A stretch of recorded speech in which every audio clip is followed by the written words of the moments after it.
Okay, here we go. Now we are live. Good evening, everyone.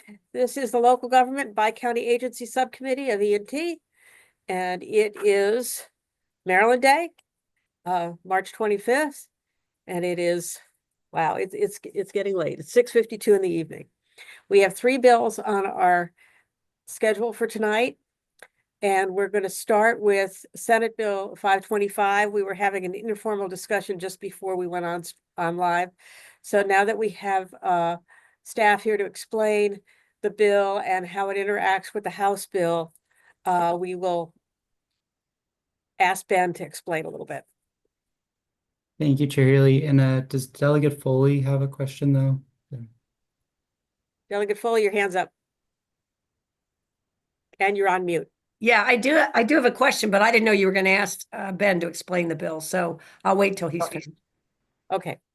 After Ben explains, if you still have a question, we'll go back to you. Okay, thank you, Chair Haley. Senate Bill 525. There's also the House cross file that came out of Rules HB 1527. We had the Senate bill hearing this afternoon. This bill is titled the Prince George's County Illegal Dumping and Litter Control Law, Video Evidence and Reward Programs. I'll pull up I'm sending a request to share my screen. I can pull the amended bill up. Okay. Thank you. Can you get? Okay, great. There's a local fiscal impact that's been revised for the Senate bill that's before the subcommittee of $50,000 in 2026 for one-time costs for a server for video that's captured as part of this bill. There were amendments, as you can see, to the Senate bill and also for the House bill that are identical. With the amendments for the House bill will make the House bill identical to the amended Senate version before the subcommittee. The House amendments to the House bill, even though the House bill is not a delegation bill, it did receive a unanimous vote from the delegation. So the amendments, as you can see, make this a local Prince George's bill and a pilot program. Specifically, I'll just start at the end here. The bill remains in effect for 5 years, and then after that period, by 2030, it will abrogate. What the bill is doing is it adds a section 110.110 of the criminal law article is the illegal dumping and litter provision of the criminal law article. And so the substantive provision is in subsection C here. It just says that you can't litter on the highways or dispose of litter on public or private property. Currently, fines are collected and for violating this section and are dispersed in accordance with I-2 here on lines 12 and 13, just providing that the fines collected are used to pay for litter receptacles and for other purposes relating to removal or control of litter and rewards to members of the public who submit video evidence through a program established under subsection K. This is the pilot program section. This is the bill where the governing body for Prince George's County can establish this program where people are submitting video evidence of an alleged violation within that jurisdiction and receive half the total amount of any fees collected in relation to that. So if a person is fined under this subsection and they don't pay the fine, it gets referred to central collections. So that is the summary of the bill, Chair Healy. Okay, thank you.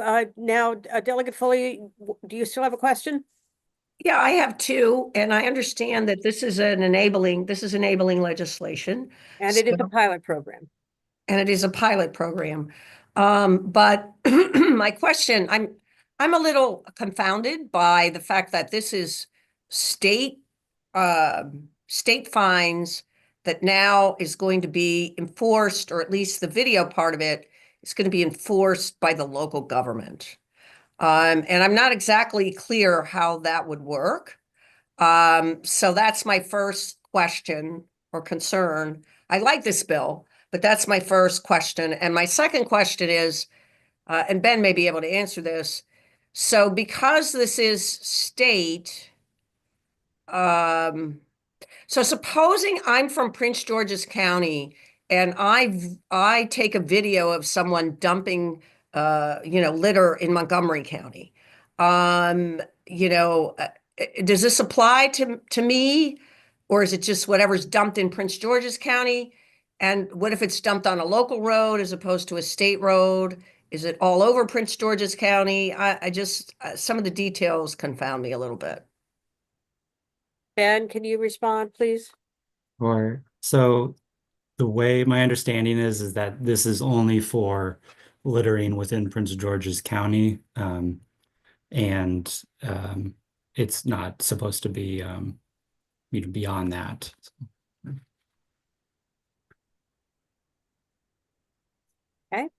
Okay, what about local government collecting evidence for enforcement for a state? I mean, who enforces litter laws now? I guess that's really the question. Like, is it the state police? Who is it that does it? I think it's enforced. I don't know that there's a specific entity or a law enforcement agency. Yeah, so I guess that I think there's a lot of different enforcement, and it's not specified in the bill. It's just an enforcement unit generally. Okay, because they would be collecting the video and then what would happen to it? I guess that's what I'm trying to figure out. Like, what's the chain of custody? What's the, who does the enforcement? I think it may need a few more details on that. I don't know. Okay. I'm going to go next to Delegate Terrasa. I'm sorry, are you finished, Delegate Foley? Yes, Madam Chair, I am. Delegate Terrasa.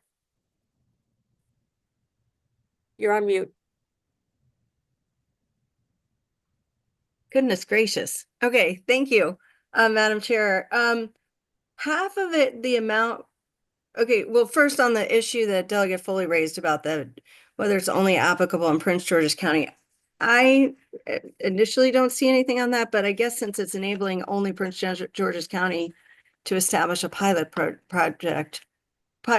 program, sorry, it would only apply to Prince George's County, because otherwise I'm not seeing that. That's right. And then the other thing is, so half of the amount of money is going to go to the person who turned the other person in, and half is going to the state Right. government. Is that what this says? Ben. Thank you. So right now, yeah, as it's in a subsection K it's a program where a member of the public receives half the total amount of any fees collected in relation. So I think the other half is the existing procedure, the collection procedure that's in place, and then the remaining half is going to the person who's submitting the video evidence. I think at the Senate bill hearing, it was mentioned that there's a couple other jurisdictions that have done this for what that's worth. And MDOT submitted informational testimony, just noting that litter is an ongoing issue. Funding resources don't support the cleanup that's required for their weekly cycles for litter on state roads and around them. So just some additional info. Okay, and I appreciate that.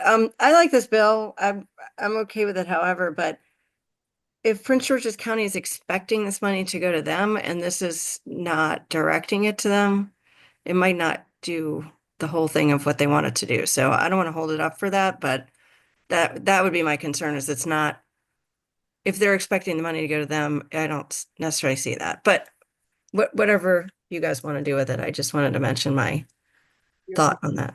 Thank you very much, Delegate. Is that the end of your questions? Okay, thank you. Next, we'll go to Delegate Morgan. Thank you, Madam Chair. I like that the bill is being proposed as a pilot for Prince George's to give us the opportunity to see how this plays out in the long run. I'm not really happy about, vigilante. However, I'll say in St. Mary's, it's a half mile from a major corner down to my house, and inevitably 2 or 3 times a year, I get mattresses, beds, and everything dumped on the side of the road because there's no one watching, there's no lights. Only people see that stuff are the raccoons and the deer. So, vigilante isn't the greatest method, but quite frankly, vigilante may be the only method because, quite frankly, when you see how law enforcement and people are stretched, or at night, law enforcement's got more things to do than drive up and down back roads looking for trash dumpers, or in particular, and I think my environmental friends will agree on this one, which is going to be really odd, when you dump tires. And I've had numerous cases in St. Mary's where instead of going to recycling, some farm down in the rural area gets 300 tires dumped on it in the middle of the night. You got to do something. So I think this is a good first step. I don't like the vigilante part, but it may be the only way to effectively make it work. So if Prince George's wants to start this program, you got to vote from St. Mary's. Thank you, Delegate. Delegate Lehman, please. Thank you, Madam Chair. And I had the opportunity to talk to Senator Charles about this bill when I contacted him yesterday about another issue. He said, I have a bill coming to your committee, and he's worked on this issue for many years, works on it in his district, and hears a lot about roadside, especially roadside litter, but litter everywhere. It's a problem everywhere. And I like the fact that it's a pilot. I also was unclear about where the other 50% of the money goes. So if the video is used to show someone dumping something and the person is convicted and they are fined whatever amount, I'm sure judges still have discretion. I think the fine is normally $1,500, but a judge could find someone less than that. Then half goes to the person who sent the video, but does the other half, I wasn't clear, Ben, does that go to the state of Maryland or to Prince George's County government? Is that? My understanding is the way the bill's written here is just like we've talked about, half is going to the person who's collecting the video, and then because that's not specified, my understanding is it's just in keeping with the existing procedures for collection. Whatever, okay. Because Can there, I- Okay. the point is, I think what has frustrated people, myself included, and to Todd's point, or Delegate Morgan's point about vigilantism, there are upsides and downsides to it, of course, but the challenge with anti-litter laws is someone has to see it happening. And law enforcement are so unlikely, just statistically speaking, to be in the right place at the right time to see someone do this, that it's why, this isn't scientific, but it's kind of common sense. It's why no one ever gets caught at it. Not to mention, as Delegate Morgan said, a lot of times it happens. I have a road in my district, Old Gunpowder Road, and, twice a week, you'll just see a mattress or a couch or something on the side of the road. Why? Because no one lives along there. But surely there must be times when someone happens to be passing, when someone's throwing something out, and maybe, this incentivizes people reporting this, taking video. So the fact that it's a pilot, I like and can support it, and I'm willing to move favorable on it, Madam Chair, once all the questions have been asked. Thank you very much. Delegate Moore, you have more questions, or are you finished? Your hand is still up. Okay. Are there any other questions? Anybody else have a question? Okay, I wanted to ask Ben one more question. If we might benefit from a clarifying amendment to when that's, I mean, this is a pilot program that Prince George's County would set up. So I guess that would be, is that something that could be spelled out in the creation of the pilot program under Prince George's County, or do we need to state clearly that this is for Prince George's County enforcement only? Yeah, and just to be clear, Chair Ely, you're thinking something like, and just asking, you're thinking an amendment, just making clear that it's for a violation of the litter law that the bill is added to in Prince George's County. Is that making that Well, I think that might be helpful, but also to say, I mean, we're saying that Prince George's County, the governing body for Prince George's County may establish a pilot program, allowing a member of the public to do this, but maybe we should say that the pilot program should also designate where where the other half of the money will go. Okay. And just, and if I may, Chair Healy, and you're thinking the other half is just going to be the existing, like collection that's specified, like an IT. Well, I guess whoever collects, whoever's doing that particular enforcement, I guess if the county government is setting up this pilot program, then I would expect the county government would want to be the ones to do the enforcement. I don't think that the state police do much in Prince George's County anyway. That's one of the big sore points that we hear all the time about litter enforcement and other kinds of enforcement in Prince George's County. There's some kind of a long-standing memorandum of understanding that I don't know much about, but I've heard discussion about from time to time as these bills come up. So I think maybe we should like direct that the pilot program that the county devises under this bill designate where the money goes, not just half of it to the person who provides the video, but where the other half goes, where, so it explains where it, and they can, because I think they probably want it to go to Prince George's County. Because they'll be the ones doing this kind of enforcement. They really want to do it. I think that's part of the impetus behind the bill. Is there anybody? Okay, I'm going to go. Is that something we could do? Yeah, Chair Healy, that sounds good. Just to be clear, it's going to be for making it clear that it's for a violation in Prince George's County, and then also specifying that the other half is going to the person who's collecting the video, the other half is going to just Prince George's County generally for the video evidence fines and for their operations in doing this enforcement, right? Whatever they need to do. Okay, so yeah, well, it would be for like litter and for Prince George's County litter enforcement, like resources. Does that make sense to everybody? I'm gonna go back and take questions again. I'm gonna go to Delegate Jacobs, who has not asked a question yet. Yeah, I've been quiet. I noticed in the fiscal note that it's $50,000 that Prince George's County is investing in the secure server. So I would assume they would want to get some of their money back on that investment. My only other thing, I'm kind of like Delegate Morgan in a way that I don't like the vigilante part, but I understand the litter part. I'm just wondering how everybody feels about making it a 3-year sunset instead of 5. That's all. Otherwise, I'm not opposed to it. I'm just saying that 5 years is a long time if we don't know how it's going to play out. I think that I'm gonna go. Any other questions? Okay, okay, back to Delegate Terrassa. Thank you, Madam Chair. Just sort of a process question, just given where we are in the session, and I know you're Prince George's County, so maybe you can speak to this, but I wouldn't want to hold the bill up if it has to go back to the Senate. And well, I guess a couple of you are Prince George's County. Sorry, Mary. I just wouldn't want to hold the bill up if it's clear enough for them, meaning you guys.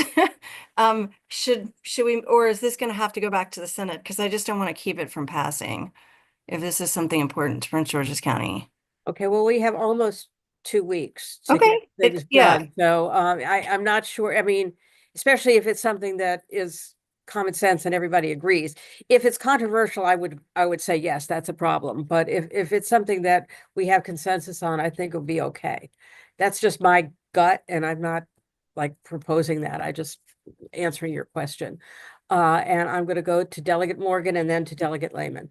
Thank you, Madam Chair. I'm gonna go real fast. I agree on to what Delegate Jacobs has said and you have said and Delegate Lehman have said. Only thing I would say, and Ben, if the money's going to go back to Prince George's County, it should go back to the responsible agency that deals with trash cleanup. I don't want to hear that, oh, by the way, we have a shortfall in education. I'm being really sarcastic now. that we're gonna move the extra money to education, when really it deals with roadside cleanup. Okay. Fair? I think so. Thank you, ma'am. Okay, Delegate Lehman. Thank you, Madam Chair. I share Delegate Terrell's concern. I know we have 12 days left in the session, but I don't want the perfect to be the enemy of the good. I would agree actually with Delegate Jacobs that 5 years is a little bit of a long time. And I was going to ask you, Madam Chair, how long we allowed for your the timeline for your Prince George's County stop sign monitoring bill. I don't remember. I'd have to look it up, but I also want to tell you that I'm planning next year to take a bill to take the sunset off, because that was imposed on us by Yeah, circumstances. but this is truly a pilot, and I can see it being something that interests other jurisdictions, depending on how effective it ends up being. So that's just a thought. Again, if you feel strongly about the need for clarification, and you feel pretty confident we'll be meeting again sooner rather than later, I'm fine with moving on to the next bill or moving it favorably. Just one last point is, let's not forget it's enabling. So Prince George's County Council has to take this up, and Right. they could address some of these issues that we're concerned about or want more clarity on. And that's all. Thank you. Thank you very much. Okay, I think we've had enough discussion on all of this, and we need to make a decision. Is there, I'm open to any motions. I anybody move the wants to make. amendment.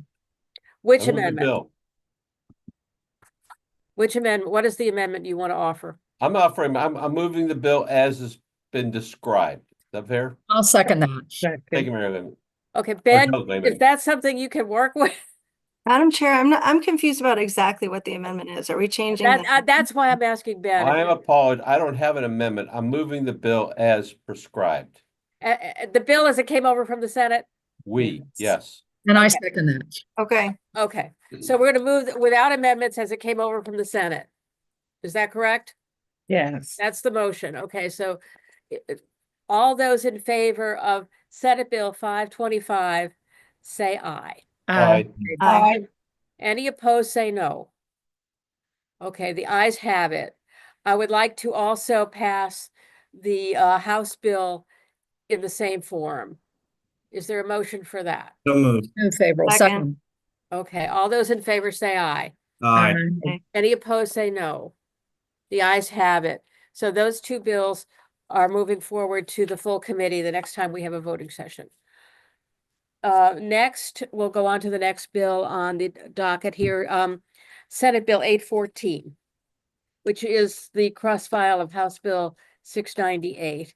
Senator Watson, I understand that these issues were, the sponsors of the House and Senate bill came up with some consensus amendments. So, and I believe that's Delegate Allen, who is the sponsor of the House bill. Is that correct?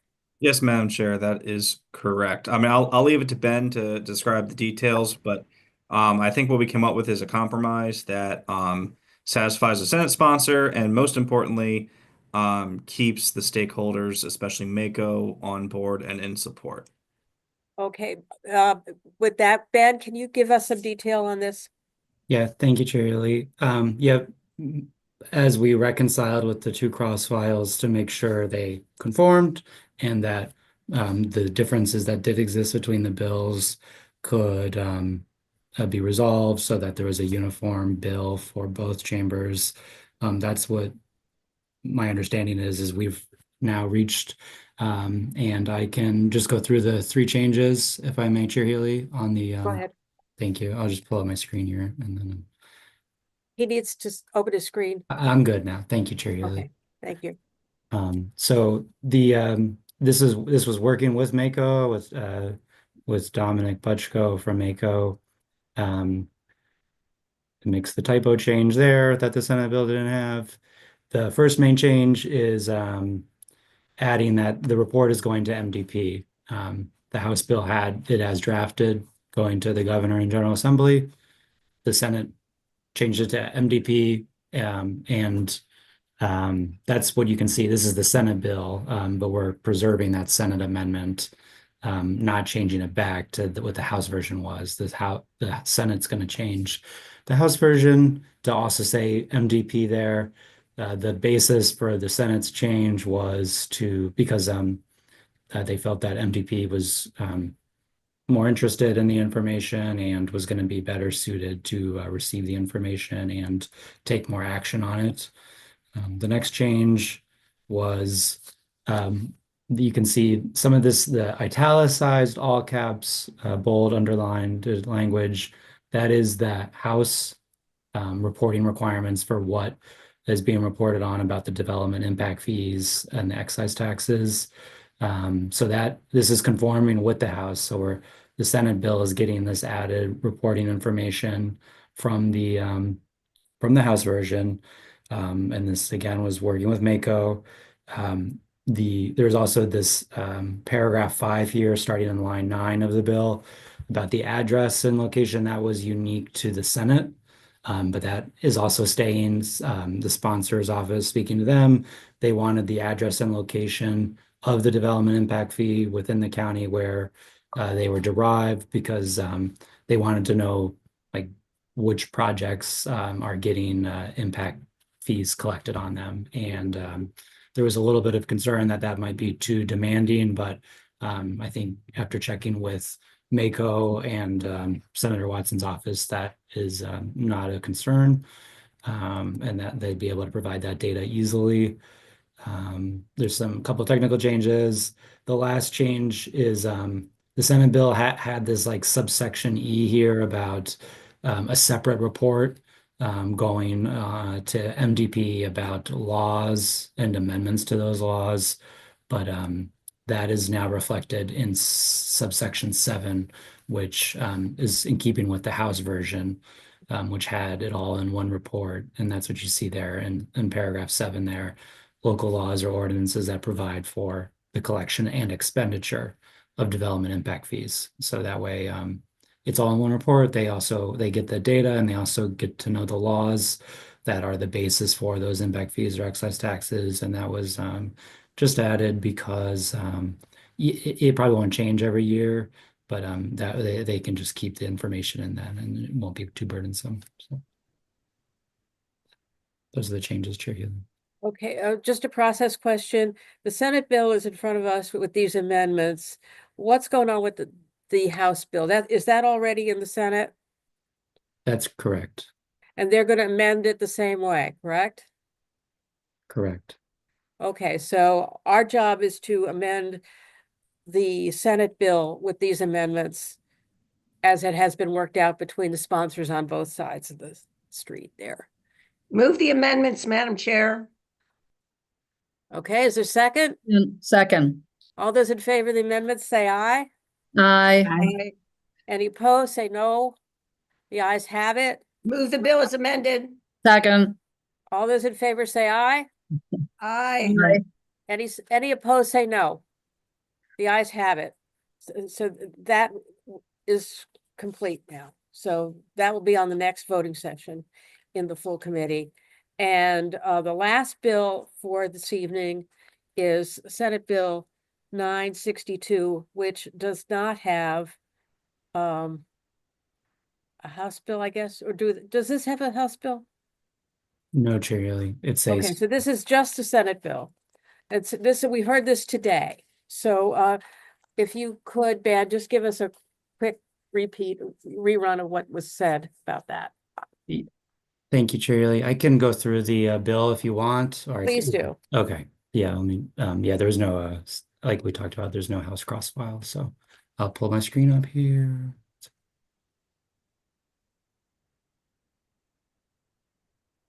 Okay. So this bill, we had the bill hearing today from the Senate. The title is Municipalities Legislative Audit Exemption. There's no fiscal impact. What's going on is generally municipalities and state special taxing districts have an independent audit conducted by a certified public accountant each year. but if there are right now under current law, as you can see in subsection B there, if there are annual revenues less than 250,000 in the prior 4 fiscal years, then they can just submit a report to they can submit a request to the Office of Legislative Audits for a waiver, instead allowing an audit once every 4 years. What this bill is adding is, at the bill hearing, they're noting that the mandated 4-year exemption for some of these small municipalities is not enough. So it's kind of creating another level for those that have annual revenues less than 100,000.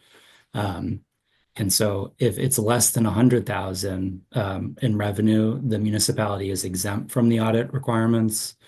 But there's a little bit more to that.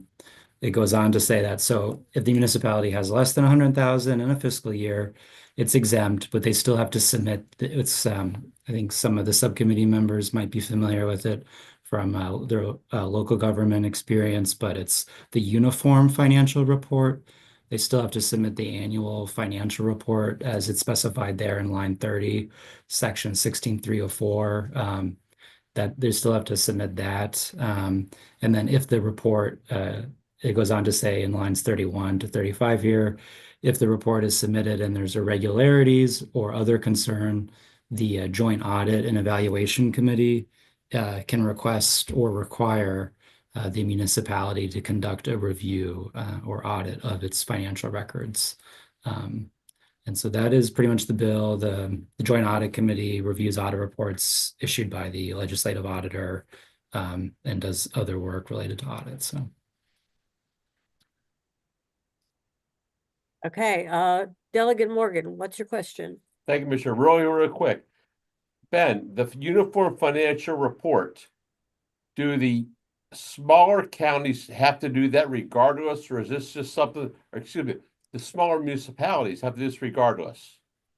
Yes, all municipalities and state-created special taxing districts are required to submit the annual financial report by October 31 each year. So I recognize most of this affects the Eastern Shore, but I have one municipality over on the west side of the bay who might be affected. All I want to make sure is when these people are so small and tiny, the amount of money they may have to spend to do this report might be onerous. So from your opinion, is this a good thing to let them out of this thing if the revenues are less than $100,000? Well, oh yes, Shirley. Yeah, I was going to say that I think that the staff person, Ben is an expert on the law, but I don't think he's an expert on state policy. That's kind of our job to decide whether it's a good idea or not. He could tell us how it works and whether it lines up with what's going on in the world. But I think that we have to make the call about a judgment call about whether it's a good idea or not. Okay, Madam Chair, I respect that tremendously, but when these communities are so small and that maybe a budget of $100,000 and this thing could cost them 10, it's not worth it. So I think Senator Motz has a good proposal going forward, and I will defer to Senator or Delegate Jacobs since it's more Eastern Shore than Western Shore. Okay. Thank you, Delegate Jacobs. Thank you. The one issue is it's hard to get auditors to do these reports for these towns, and easily now I think they're $12,000–15,000 for the audit. And I think that was the main reason they brought this bill in, was it's very difficult and very expensive to meet the current requirements. So as long as those safe guards are in there, these guardrails, which I think they are, I'm fine with the bill. I'll move it as it is, or as amended, I mean. There's no amendments on it yet. This is the Senate bill that you wanted as Senator Motz brought it in. Yes, ma'am. Okay. I'll Is there a second on that? I'll second that, please. Okay. Is there any discussion on that? Does anybody else want to weigh in? If not, we'll take the vote. All those in favor say aye. Aye. Any opposed say no. Looks like the ayes have it. The ayes have it. That will also be on the next voting list in the full committee. And that ends our meeting for tonight. That ends our agenda. So, Happy Maryland Day, everybody. and I know that the land use is just waiting for us to be finished so that they can start. Lucky them. So thank you so much. Have a great evening.